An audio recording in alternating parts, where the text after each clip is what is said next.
শুভ সন্ধ্যা বন্ধুরা, আমরা চলে এলাম মন্দির থেকে বেরিয়ে ঢেউসাগরে। এটা দীঘারই একটা দর্শনীয় স্থান। এখানে দর্শনীয় বলতে কি, এটা একটা পার্ক হয়েছে আগের বছর, তার আগের বছর আমরা এসেছিলাম দীঘায়, তখন আমি এটা দেখিনি বা এখানে হয়তো আসিনি, জানতাম না। যাই হোক, কিছু একটা হবে। তো এখন আমরা এসেছি, সবাই মিলে এসেছি। আর এটা এখন কিসে করে যাচ্ছে জানো?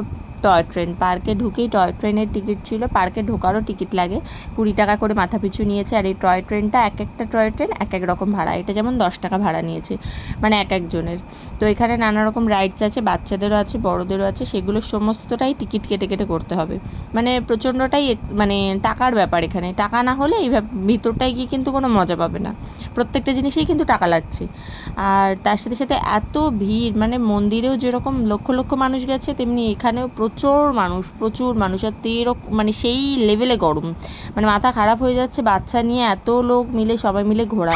এই যে এগুলো সব বড়দের রাইডস, এগুলো সমস্তটা টিকিট কেটেই দেখতে হবে, চড়তে হবে। তো যাই হোক, আমরা এখানে একটু ঘুরে ঘাড়ে নিলাম। অনেকটা কষ্ট করে এইটুকু ভিডিও আমি অনেকটা কষ্ট করে তুলতে পেরেছি। মানে এতটা ভিড় না, ধাক্কা ধাক্কি খেয়ে গরমে না পারা যাচ্ছিল না।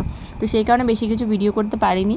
যাই হোক, ছোটো ছোটো ভিডিওর মাধ্যমে তোমাদের সাথে শেয়ার করছি দীঘায় কোথায় কোথায় ঘুরলাম, কী করলাম না করলাম। হোটেলে তো খাওয়া দাওয়া তো আমাদের যে গ্রুপের সাথে গেছি সেখানেই খাওয়া দাওয়া দিয়েছে, সুতরাং সেগুলো আর বাইরে থেকে কিছু খাওয়ার দরকার পড়েনি যে দেখাবো। টুকটাক প্রচুর খেয়েছিলাম। তো যাই হোক, পরের ভিডিওতে দেখাবো যে এর পরের দিন সকালে, মানে এখন তো রাত হয়ে গেল, পরের দিন সকালে আমরা কোথায় যাব, সেগুলোও ছোটো ছোটো মিনি ব্লগের সাহায্যে তোমাদের সাথে দেখাবো। তো চলো, আজকের মতো টাটা, গুড নাইট।